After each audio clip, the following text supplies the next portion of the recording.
Doing a special edition of the World Edition on this particular day. I know a lot of times we've been talking about things dealing with issues around the world, and here in North Carolina, we've been dealing with this rain, but a lot of people have been paying attention to global issues and all in that space. Of course, they're paying to political issues as well, as a number of folks are following their favorite candidate, whoever that may be, and seeing how they are doing in the presidential races and all in that space. But one thing that we know people have been talking a lot about is China, its involvement in politics, both on a global level as well as its own economics, as well as its social media, and kind of the impact that that has had on society as well. So we're very fortunate today to have a guest, Mr. Bradley, James Bradley, who has done some work in that space and definitely has some understanding of China and its mentality and a number of other things along those ways. So I'm going to bring in Mr. Bradley. We'll have a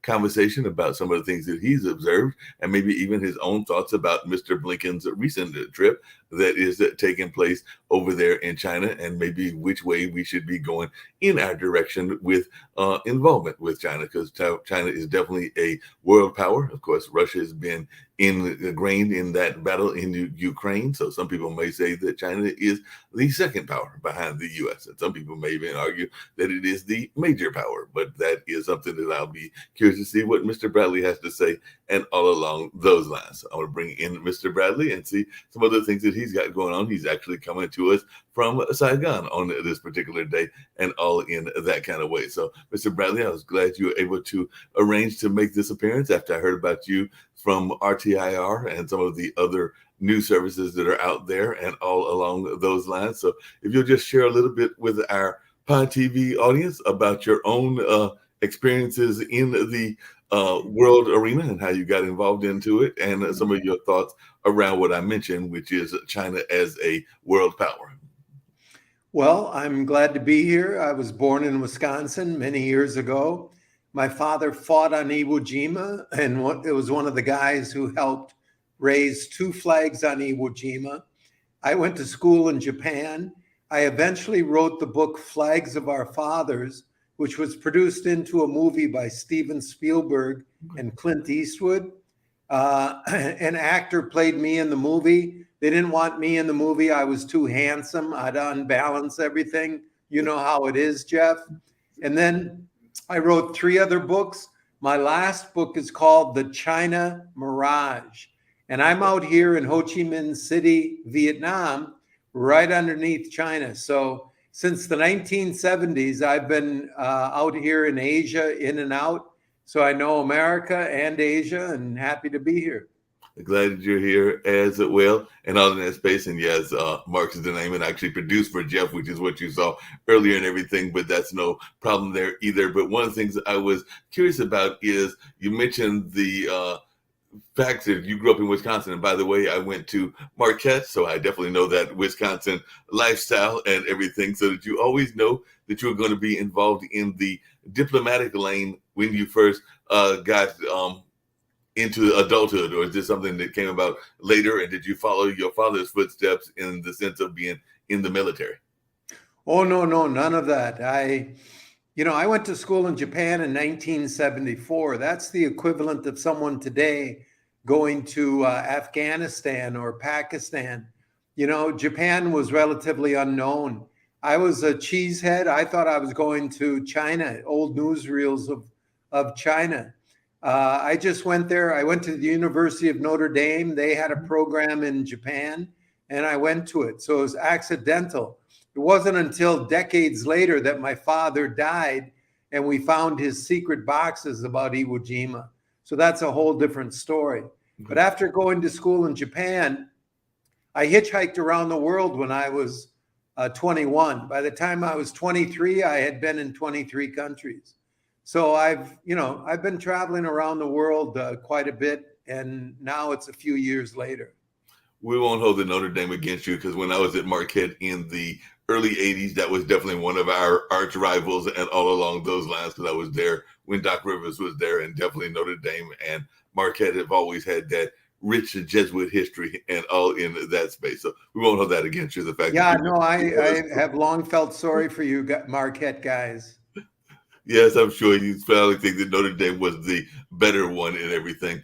What is your thoughts about this particular trip and all along those lines? Because I know that a lot of people, and I kind of alluded to it, have thought that China is exerting its power as a global power, and we know that sometimes we hear about old colonialism, and some people might even argue that that is what China is doing, the way that it is, investing in places both in the U.S. as well as around the world. Africa comes to mind, but Asia comes to mind as well. But what are your thoughts about the Chinese intentions, for lack of a better term? Well, the Chinese intentions, let's just measure it by world popularity. Mm-hmm. I mean, if someone is voted most popular in high school, they must be popular. And Yeah. you might not like that person, but a lot of people do.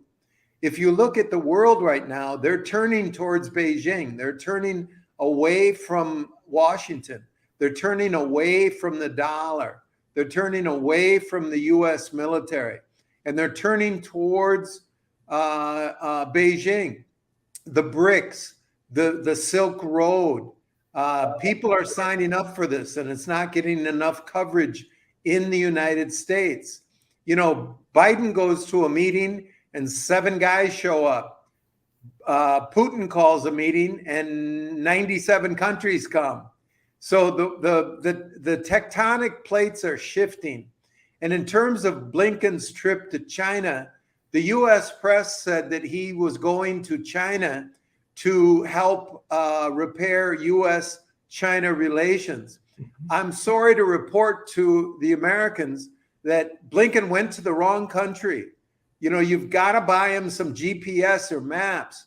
If he wanted to repair US-China relations, he should have gone to the United States. He should have gone to TV studios in New York and Washington. The problem is in the American mind. When Blinken came to Beijing, the Chinese said, hey, all this war over Taiwan, Taiwan's part of China. You guys agreed to this 52 years ago with Henry Kissinger and Nixon. Kissinger's 100 years old. It's been your policy since the 1970s. But if you watch CNN or MSNBC, you get the idea that Taiwan's a separate country. No, Taiwan's part of China, like Wisconsin's part of the United States. So Blinken, your idiotic press is misleading America. We want you to get in front of the microphone and just restate American policy. So Blinken goes out and says, Taiwan is part of China. And listen to this. Senator Marshall Blackburn says, Blinken flew to communist China to appease Xi and state that the Biden administration does not support Taiwan's independence. When is this administration going to stand up to bullies and stand up for freedom? I mean, this is ridiculous. Blinken was only saying what American policy is, but this shows you how Americans are being misinformed. They're being told Taiwan is a separate country, which it is not. It is part of China, and we have acknowledged that for 52 years.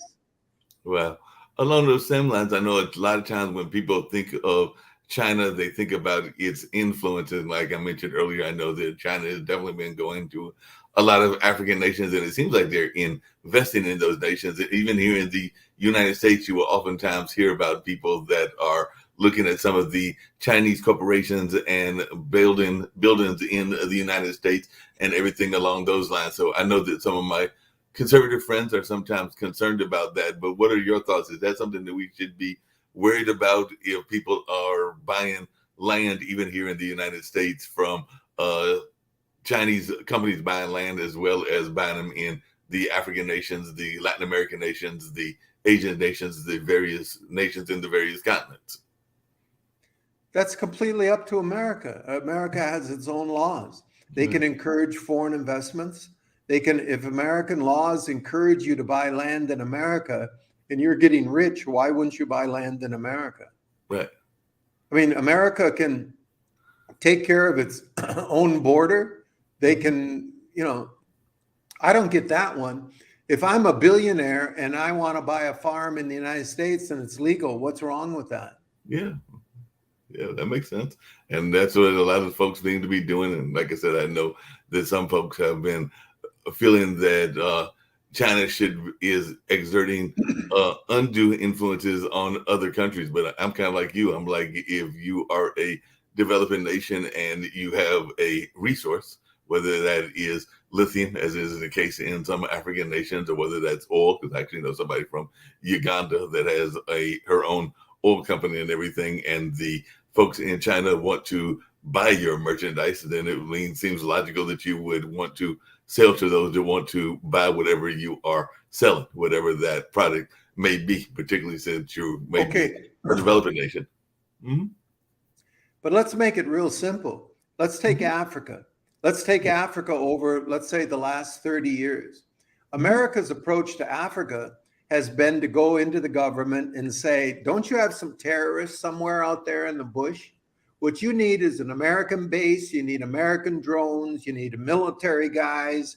And we're going to build a base, and you're going to buy arms from America, and we're going to militarize this. And our outreach to America has been mostly militaristic through AFRICOM.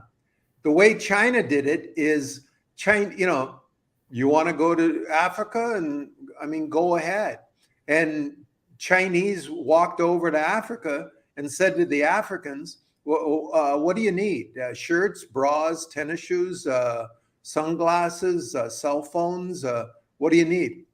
You need cell phones and glasses and candy. And okay, we'll open a shop, and we'll import things from my aunt in China and put them on the shelves and charge you for it. And, they started out as small entrepreneurs. Mm-hmm. And now Africa and China, that's the number one trading relationship with Africa is China. Why isn't that the United States?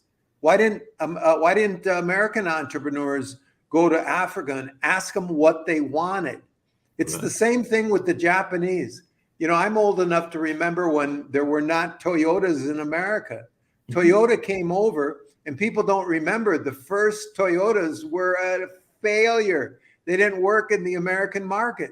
So Toyota did interviews with America. What don't you like about Toyotas? What do you like? What would you like improved? They went back to Japan. They improved the product. Let's try again. That didn't work. 3 years of failure. Okay, how about this? How about that? And finally, they made a car good for the American market, trial by error. How come we're not selling cars in Japan? How come we're not selling cars in Munich and all over Africa like the Chinese are? So, this is an entrepreneurial situation that America has fallen down on. The African countries are not being bamboozled and controlled by debt bondage, as the American press is saying. The Africans have free choice who they're going to deal with, and they want to deal with China. And, I'm not promoting China. I'm an American.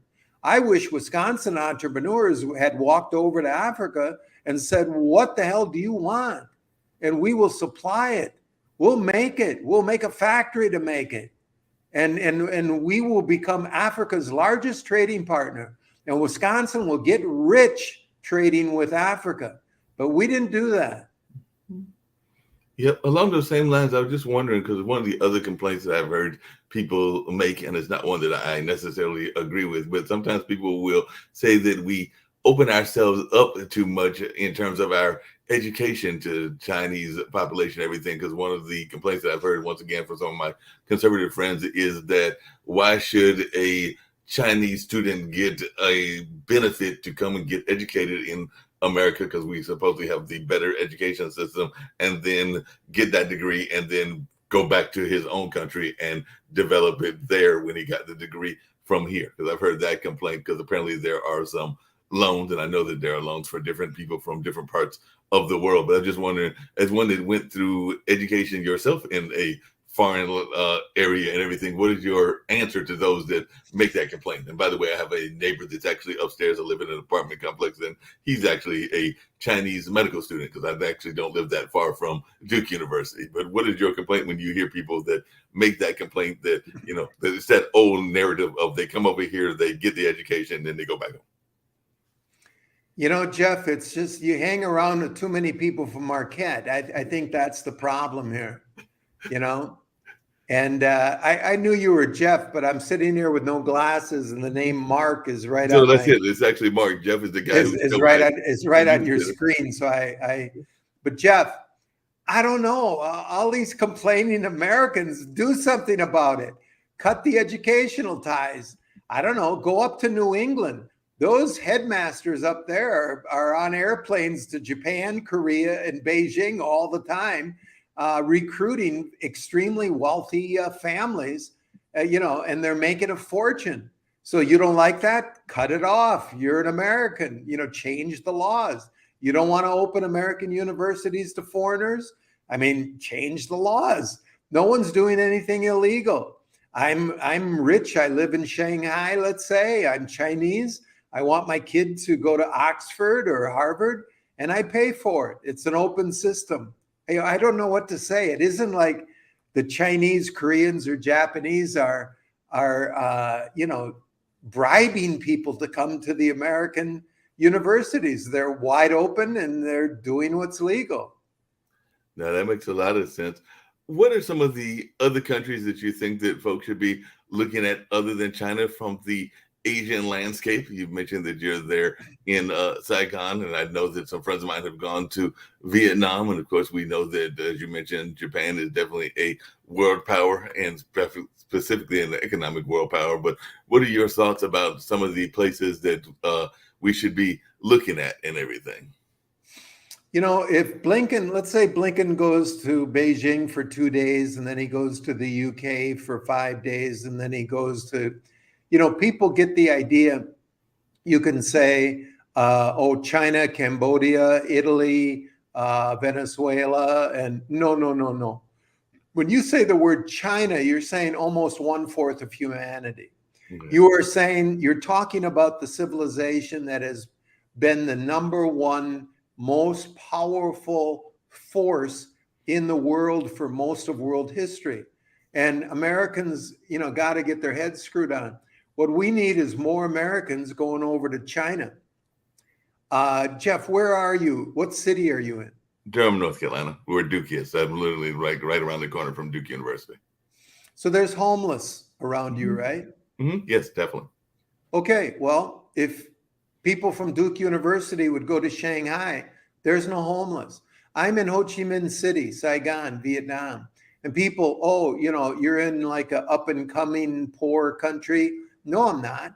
San Francisco's a poor country. They got people living below the poverty line on the street, defecating on the street. I'm in Saigon. You come out with me. You can't find anybody living on the street in this city. There's 5 million people here. There's nobody living on the street. Women are not afraid of walking around here at 10, 11 at night. What would they be afraid of? They can't imagine it. Look at the American cities. America's got to get their stuff together, withdraw the military. We've got 1,000 bases around the world, and we're spending money. We're talking about war with China. The military generals are at the Council of Foreign Relations talking about, it looks like war might be coming. It's ridiculous. Taiwan's part of China. 50% of the Taiwanese want to reunite with China.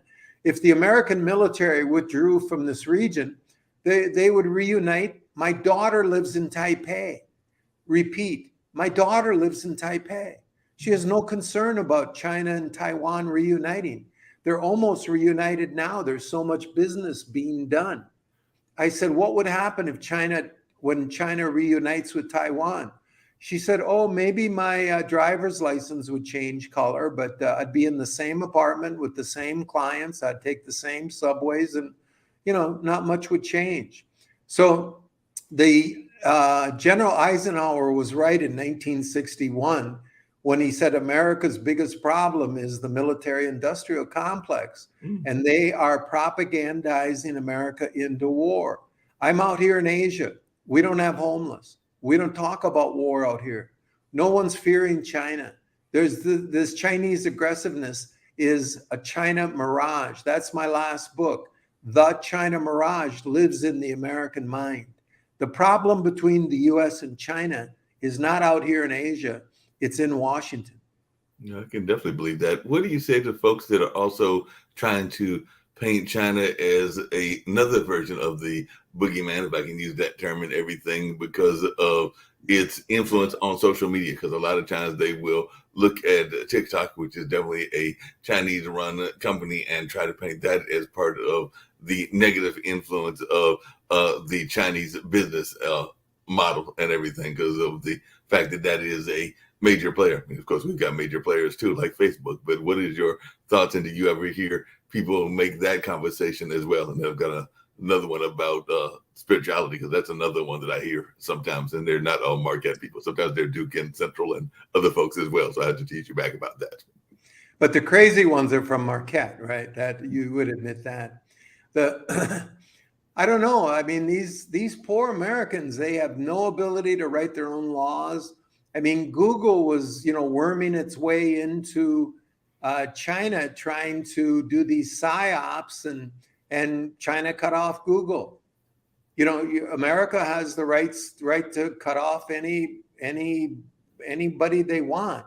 But if Americans think that they are not being manipulated and data mined by American companies, I mean, you really think Facebook is a private company that Mark Zuckerberg made up in his Harvard dorm?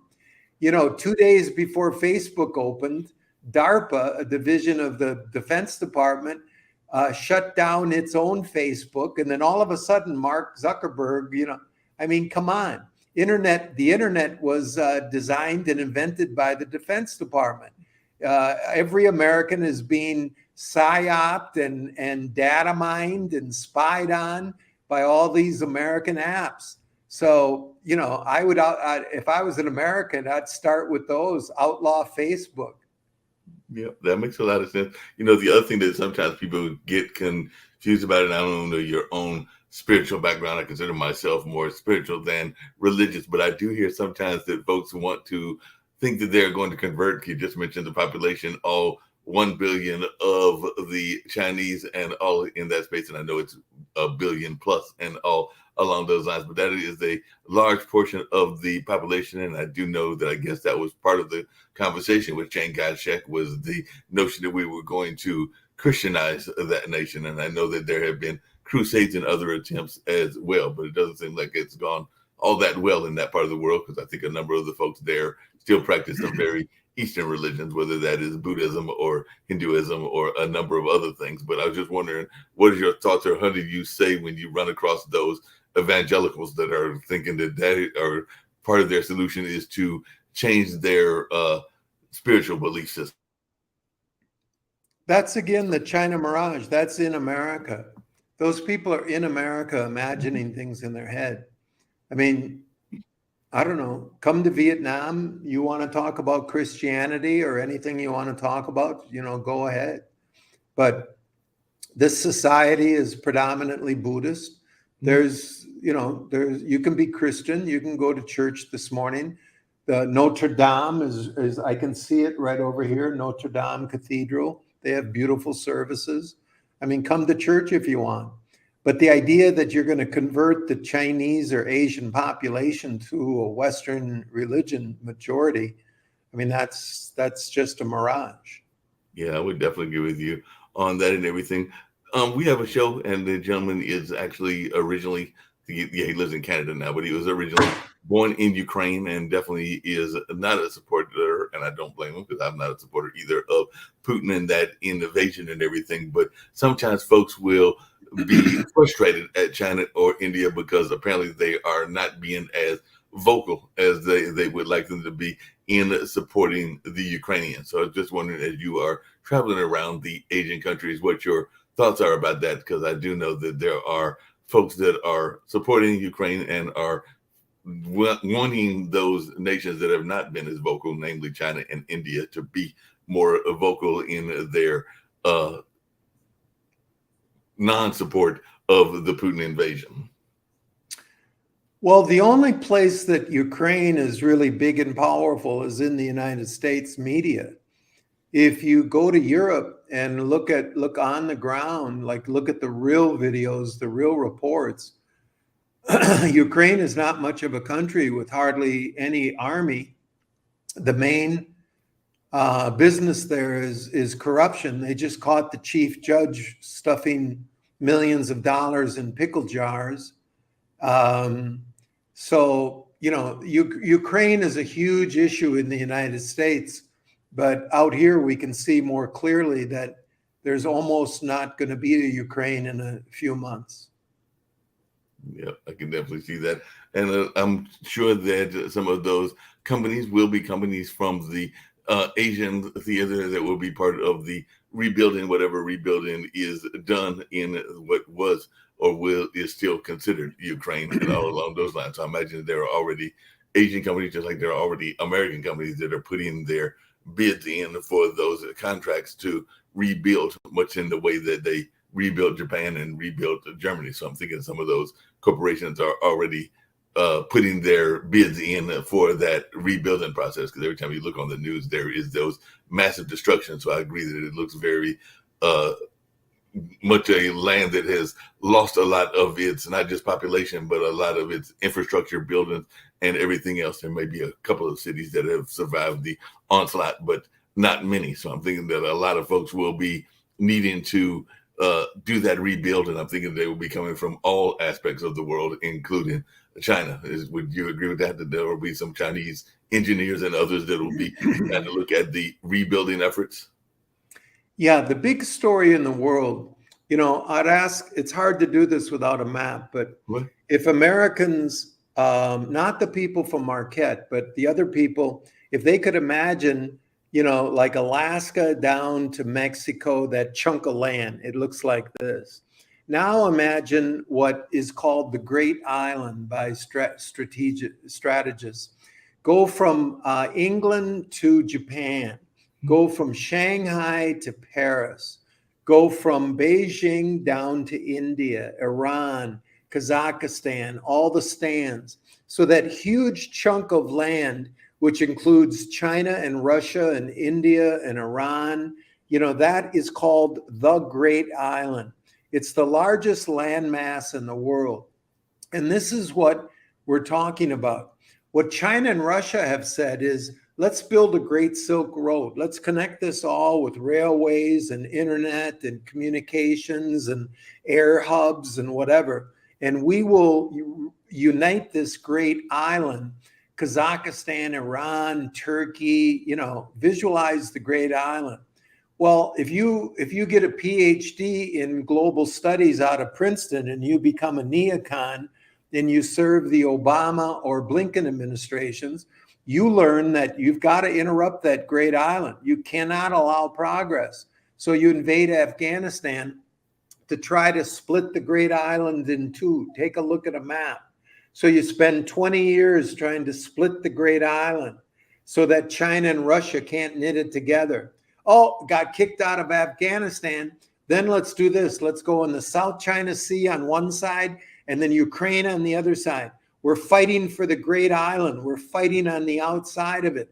So that's where America is spending trillions of dollars over decades trying to interrupt the progress of humanity on the great island.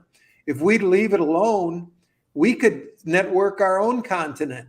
There should be super trains going from New York to Los Angeles in a few hours. You should be able to get from Miami to Seattle, boom, 300 Ks a minute. I mean, let's go. Our airline industry is just dilapidated.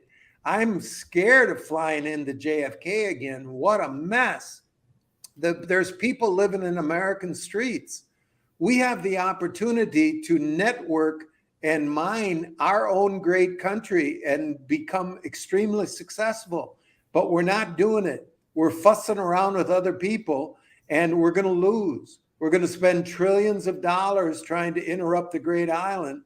But someday, Russia, China, Iran, India, that's billions of people. They're going to put that Great Island together. And America, instead of number one, is going to be number 4 or 5. I hate to say it, but we have the opportunity. Where's that super train going from Washington to Miami? Boom! Get on it. You know, I went Shanghai to Beijing, and the stewardess gave me a cup of tea. I'm on a train, and the tea was flat. It didn't even, didn't even jiggle. I couldn't even see like a little tiny wave. This is a true story. Boom! I'm going 300 Ks an hour. I flew to New York 2 weeks later. I had to give a speech in Boston. I took Amtrak. It was derailed. I was out on I-95 hitchhiking with a bunch of executives with briefcases. Wow. And Amtrak, when you go on it, click, click, click, click, click, click, click, click, click, click, click. You can't even write on your, it's 19th century. Let's go, folks. Go to Shanghai, then go to Chicago. Let's look like Shanghai. Go to Hiroshima. We bombed it flat. That's a modern hot city, Go to Los Angeles. It's falling apart. There's 60,000 homeless in Los Angeles living under bridges. We got to do something about it. There's no homeless out here in Vietnam. It's possible. Yeah, it sounds like it's very possible. And as you were talking, I was thinking about how many people want the infrastructure, and that's one of the things that people oftentimes talk about is a better infrastructure, including rail and including higher speeds and all of that. And it seems to me that a lot of countries, particularly those in the Asian nations, but even some of the European nations, have done a better job of getting those systems going. But my understanding, and it comes down to that notion of politics, is that sometimes there are forces that have their own selfish reasons, and I don't even understand all of the reasons. But I know here in Durham there has been talk of having light rail, and I think Charlotte does have light rail, but Durham is being halted because of the forces at Duke, because I guess they're not getting enough money, or maybe they want their people to drive in. I'm not sure what their reasoning is, but they are a major force for stopping that light rail from happening and everything that you are envisioning. So that would be light rail from Durham to maybe Durham to Charlotte. Jeff, where are the demonstrations in Duke against the $200 billion we just gave to Ukraine? Good point. My point is not light rail and homelessness and LA to all these little ideas. My point is America has got to look at its budget. People say, well, James, you're focused on the military. No, I'm not. Look at the US budget. Our number one expense is the military. Everybody listening, that's what you agree. Well, you're paying your taxes. You're saying yes to that system. You're saying I'm an American, and the number one thing I need to do is hand most of my tax money over to the generals and the admirals. I'm an American. Forget this democracy, freedom stuff. What you are supporting, number one, is the military. So let me tell you a story. I wrote a lot about World War II. Right. In World War II, we had 7 5-star admirals and generals running 12 million men. Got it? 7 bosses, 12 million around the world, and we won. Now we lose every war we get into. We have 54 bosses, generals and admirals, running about 1 million men. Can you see the problem? Yeah. Folks, you're dishing out huge amounts of money to an inefficient situation. Pull back. RFK says, let's pull back those 1,000 bases around the world. Folks, how come if you have 1,000 bases around the world, by the way, no one knows the number. So you might say Bradley's wrong, 750. No, it's 802. No, it's 916. Nobody knows the number because many are secret. Mm-hmm. But folks, if these 1,000 bases around the world, if we have so many bases around the world, how come you're not seeing programs day after day about them? Completely secret, kept from you. Right. They learned in the 1960s, don't put the military on the screen because people will get upset. So somehow they fooled you to pay most of your taxes to support the military, which Eisenhower, not me, but a 5-star general, president of the United States, said, watch out. Don't give your money to that machine. And you're giving your money to that machine. And what China is saying is just back off. We're not fooling around in San Francisco. China's not, you know, right off the coast there in the Carolinas. What are you doing out here with all your ships and all your surveillance and your nuclear weapons? Let's calm down. Let's do trade. We're talking peace out here in Asia. The only time we hear war is when it's coming from America. Well, and what would you say? You kind of alluded to it earlier, to the media's role in that, because you did mention, and I do remember that famous shooting of the gentleman in the Vietnam War, that everybody saw that image, and it definitely fueled some of the anti-war conversation and all in that space and all in that kind of way. But I don't see as much of that in the media as it used to be in my mind and everything. So do you think that the media is somewhat being complacent in their non-coverage of what is going on in the military? The media is not complacent. The media is owned by that machine. Mm-hmm. The media is doing its job. It's serving that machine. It's not talking about the realities of war. It's not showing the seamier sides. You know, I'm out here in Asia. How many admirals got fired out of the U.S. Navy for a huge bribery and sex scandal out here? Look it up. Just type in admirals, sex bribery scandal, Asia. But Americans don't know about it. Americans are unaware of the 1,000 bases encircling the world.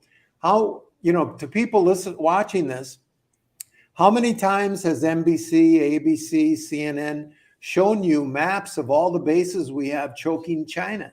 Mm-hmm. Look at the documentary, The Coming War with China by John Pilger. I am in it. The Coming War with China, John Pilger. It's on the internet. And he'll show you the maps of the billions of dollars you're spending to choke China. But Americans are unaware of it. The media is not a separate entity. It is part of the machine. Well, along those same lines, we will wind down very shortly and everything. And I definitely think you're giving some great insight that more and more people need to know about, and all along those lines. But you mentioned earlier that you had written that book about your father, and that you should have been the star, but they didn't handle your charm and everything else along those lines. A lot of things, Jeff. There was a charm, good looks. Yep. Yeah. But that being said, I don't know if your dad's still living, but if he is, what would he think about what is going on now, and what would his reaction be to your involvement in these spaces and everything? Because it does sound like you are definitely very eloquent in your case against what is going on and all in that space. But what would your dad's reaction be, or did he start having similar kind of views when he was living, or maybe he's even still living and all in that space? Oh, no. My father fought for American freedom. He didn't fight for military dominance. My dad fought for democracy. I want democracy. I don't want, military control of the media. I don't want the censorship that's going on in the United States. I don't want the one-party control that's going on in the United States. I don't want political prisoners in the United States. I want freedom and democracy, everything my father fought for. I grew up in my father's America. It was a wonderful America. We didn't have the word homeless. Mm-hmm. America's richer now than it was when I was born. When I was born, we didn't have homeless. Something's going on, folks. Open your eyes. It's possible to have a country as big as China and small as Vietnam with zero homelessness. No. Why do you, America, have homeless? Look at it. Stop looking out at the problems around the world, and telling Moscow and Beijing what to do. They're going to do what they want to do. Tell Chicago and Los Angeles and Miami what to do. And that's clean up their act. I'm an American and I want my father's America. Yeah, that makes a lot of sense. You mentioned political prisoners, and sometimes people don't want to believe that they exist, but I do know that they exist because I know that there are members of MOVE, members of the Black Panthers, members of AIM, and a number of other organizations that are sitting in prison because of their political stances and all along those lines. But sometimes we like to think that that's something that happens over there and doesn't happen over here. So I just wondered, at what point did you realize that we had political prisoners here in the United States? And like I said, I just named a few organizations. I'm sure I could think of others as well and everything. But at what point in your life did you realize that there was such a thing as political prisoners in the United States? Well, we could get into it, but there are political prisoners in the United States. And, I'm a guy of the 60s and 70s. And I mean, let's have open debate. It's not going to break your head. I mean, we're censoring each other, and there's hate speech, and you can't say this and you can say that. And screw all that. Let's say what we want. We're a family. We're America. We're the democracy is supposed to be strong enough that anybody can say anything. Why is RFK being censored on the Democratic side? Why is Trump being censored on the Republican side? Let them get on stage. If they're idiots, then we'll vote them out as idiots. If they have good ideas and we like them, we'll vote them in. That's the American way. So, we need to get back. I don't want to say back, but we need to move forward with real American values. And that's openness, and that's freedom, and that's a lot less military control, more money for the people. Look at China is building bridges and America's building bases, and the world doesn't like that. And this isn't James Bradley talking. Take a look at where the world is going. They want to go on the BRICS road. They want to go on the Silk Road. They don't want to go on the American military road. So, I can die in 10 minutes. Doesn't matter what my opinion is. It matters what is the opinion of the world. America, take a look at the world.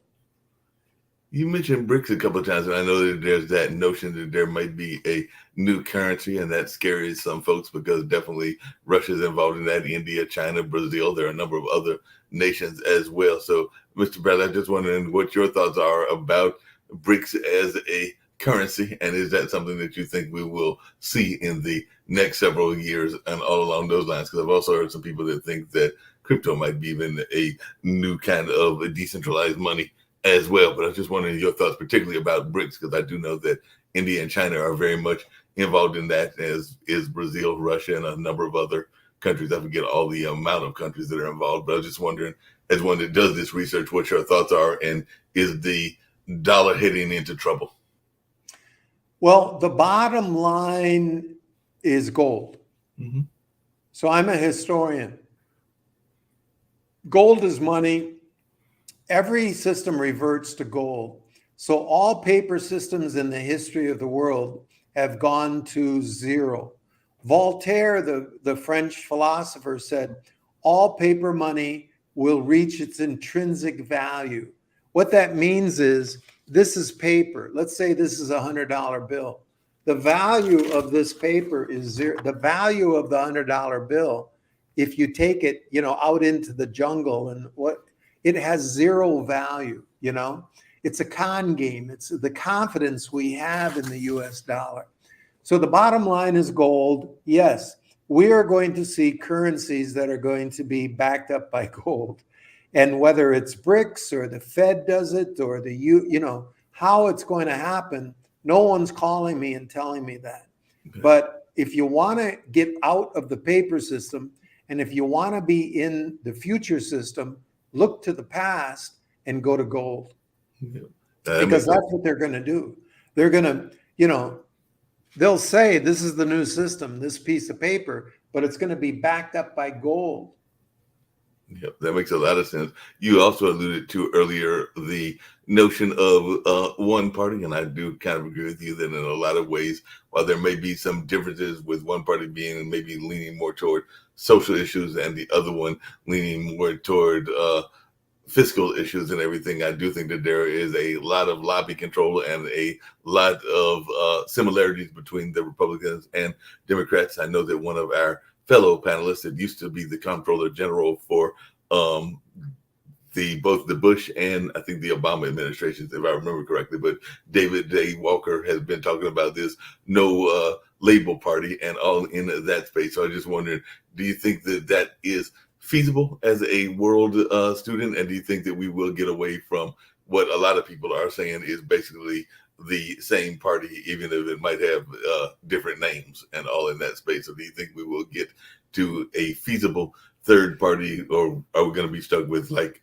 as you mentioned earlier, Trump running against Biden this time around and all in that space, and maybe not enough of our youth voices being heard? So what is your thoughts as to the viability of a third party?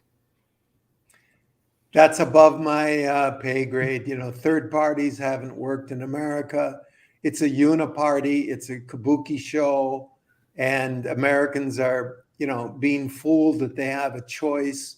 The choice is, the Democratic Party and the Republican Party, those are private corporations. People think, well, those are the arm of the government has nothing to say about the Republican and Democratic. They make their own rules. They have their own funding. They're both owned by corporations, and it's a kabuki show. So, good luck. Look at folks. Don't take my opinion. How is it working? How's the system working? Go to Shanghai, smell the streets. Go to Chicago, smell the streets.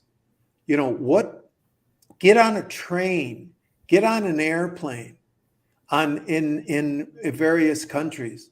Take a look, open your eyes. How is your system working? Something's broken. The world's largest meritocracy is the Chinese Communist Party. There's 90 million it's very difficult to get into the Communist Party. You got to be educated and qualified. And then to get to the top, you've got to run a neighborhood. Then you got to run a community. Then you got to run a city. Then you got to run by the time they get halfway up the ladder, they're running organizations bigger than Microsoft. Right. These guys running China, they're PhD economists and engineers and mathematicians and, highly educated. We have bartenders in the House of Representatives. Joe Biden never had a job. He couldn't talk about the physics of building bridges or trains or whatever. We need to take a look, open our eyes at the condition of America and what is happening in China and other countries, and get back to the American way. We had a gold-backed currency. We had a lot of engineers. We had a lot of factories. We were the leader of the world in terms of freedom and in terms of productivity. We're not right now, but we can become. I caddied for Vince Lombardi, coach of the Green Bay Packers. Mm-hmm. When you win the Super Bowl this year, you're going to be awarded the Vince Lombardi Trophy. Right. He wanted excellence out of his players. That was the American way.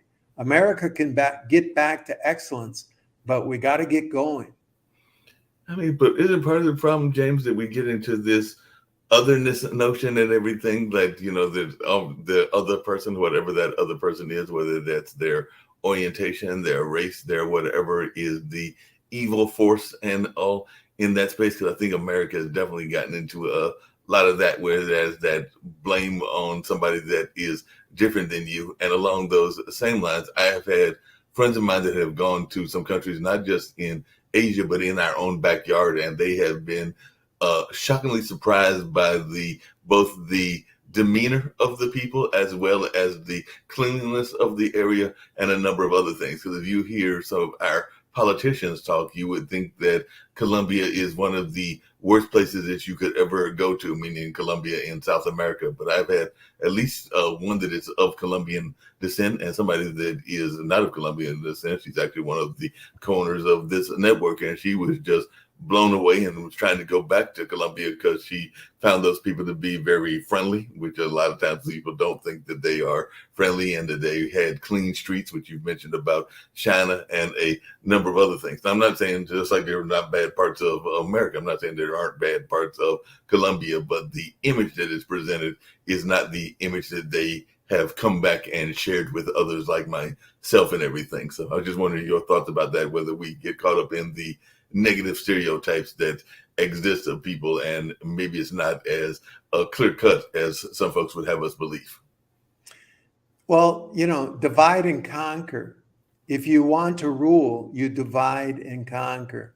Mm-hmm. So there's a reason that there's two parties and not seven. So I'm a Democrat. I hate the Republicans. I'm a Republican. I hate the Democrats. Divide and conquer. I'm white and there's black, and I'm up and I'm down, and there's male versus female, and there's rich versus poor. And there's all these divisions in American society. And as long as the people are at each other's throats, divide and conquer, the conquerors can conquer because we're divided. We've got to come together. We've got to decide on one America and get it done. It's difficult to do because we got so rich. It's easier when you're poor, trying to claw your way out of poverty. When America was a poor country on the, hugging the East Coast of America, we were cash poor. We were an entrepreneurial country. Then after World War II, we got fantastically rich. And I have to say, my generation got kind of rich and fat and lazy. And we're looking to the past. We're thinking we're going to be number one all the time.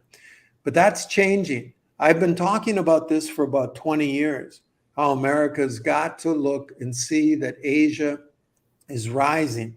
People didn't listen to me 20 years ago. And if they're not listening to me now, then just, sit back, watch your 3 and 2 car garages collapse, watch your lifestyles collapse, watch the dollar go down 40% and wonder what's happening. Or you can wake up and start listening to people like Jeff. Yeah. Along those same lines, who are some of the other regions of the world that you would like to see improved? And then, like I said, maybe give you a chance to tell folks about how you can be reached and your books that you might want to share, and all in that space as we're winding down. But what are some of the other regions of the world outside of Asia?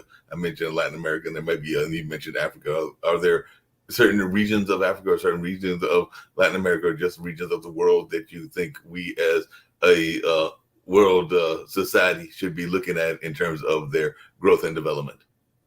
Well, let's look at the whole world, but in terms of the number one force, I'm standing on it, the Great Island. And China, again, there's 1.5 billion people in China. There's about 1.54 billion people in India. So, I'm standing on an island with 3 billion people just in 2 countries. You add everybody else, Kazakhstan, all these stands, they are rising. They're working hard 7 days a week. Russia, look at a map of Russia. It's enormous. It's the largest land country in the world, and they're full of resources. That's why America's been trying to break them up to get those resources. Well, they're not going to break up Russia. You're not going to break up China. And America's forcing China and Russia together, which is a huge financial juggernaut. I don't know if Americans realize the Russian economy has never been stronger. Repeat, the Russian economy is booming. There's city planners who have never had so much money flushing in. They don't know what to do with it. America did them a huge favor by sanctioning Russia, and the economy is going really well. Russia's winning on the battlefield. I mean, hey, folks, can you live this day without Chinese products? You can't. And if you need some more products this week, you are going to buy them from China. China factories are booming. Vietnam is the fastest growing economy in Asia. we're making products for, you Americans and Europeans can buy. So, yeah, America should look at the world. But if you want to look at the number one most productive economies, you've got to look here to Asia, to the Great Island. Yeah.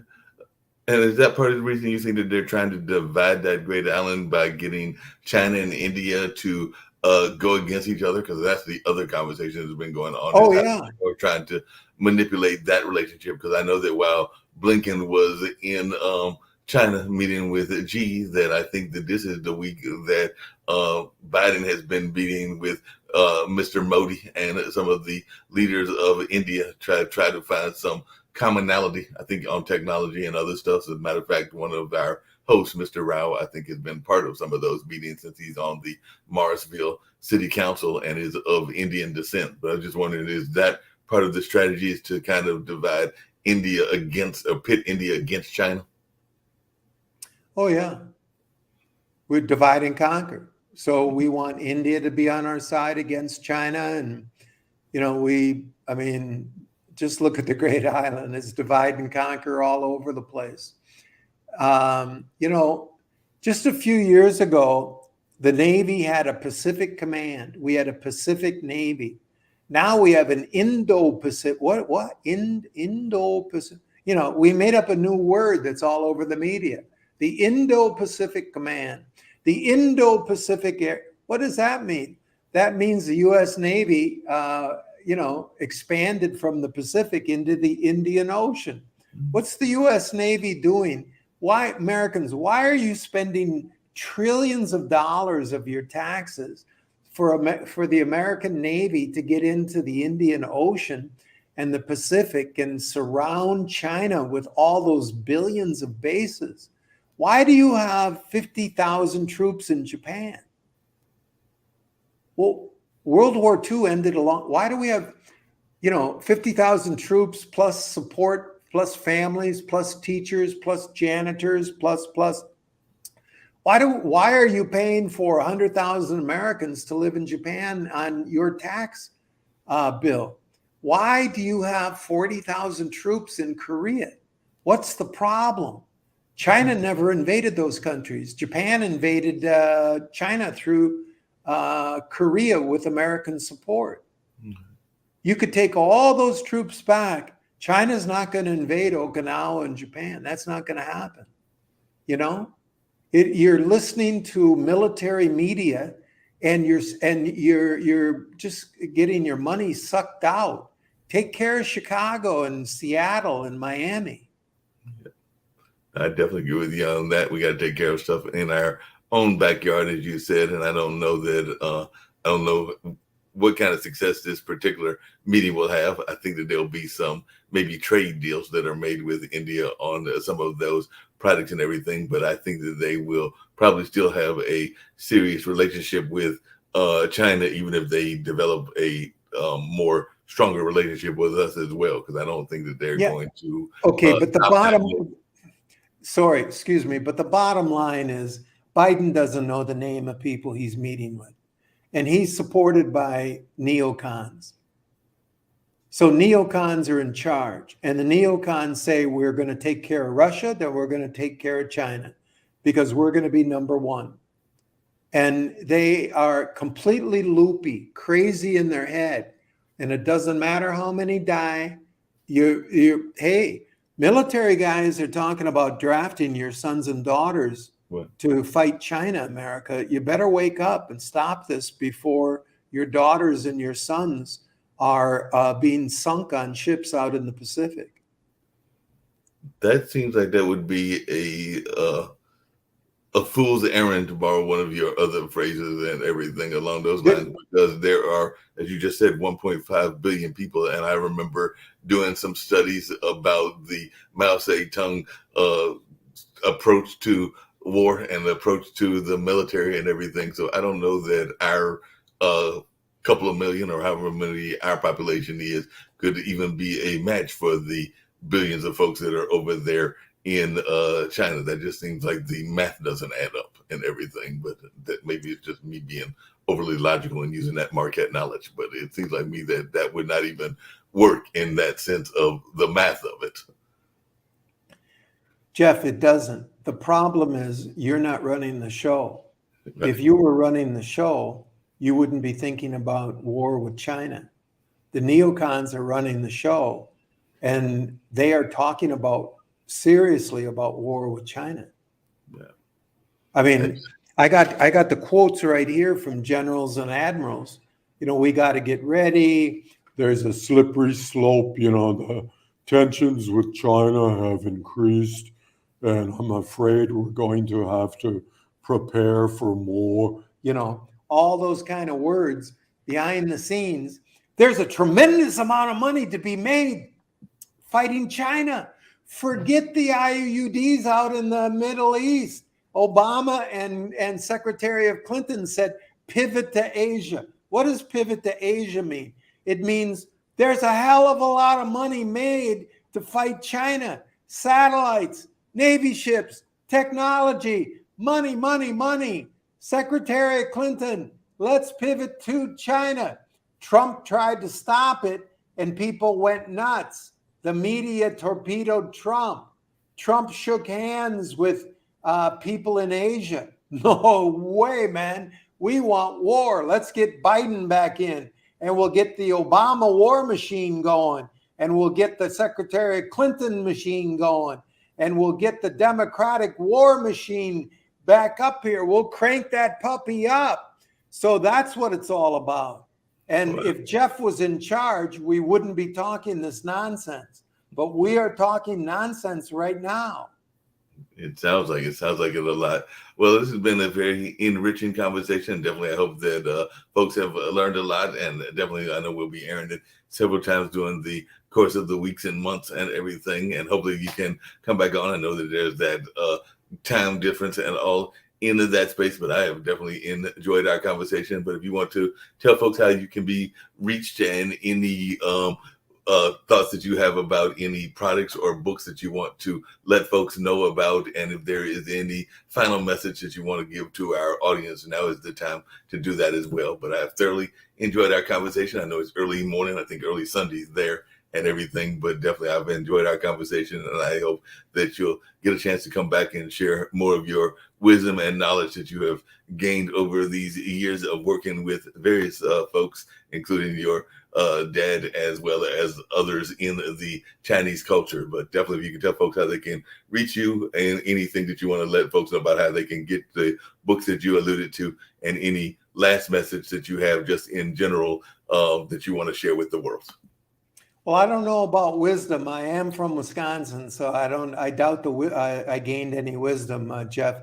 But I want to sincerely say that I'm so happy you have overcome all the impediments that you were thrown in your way at Marquette.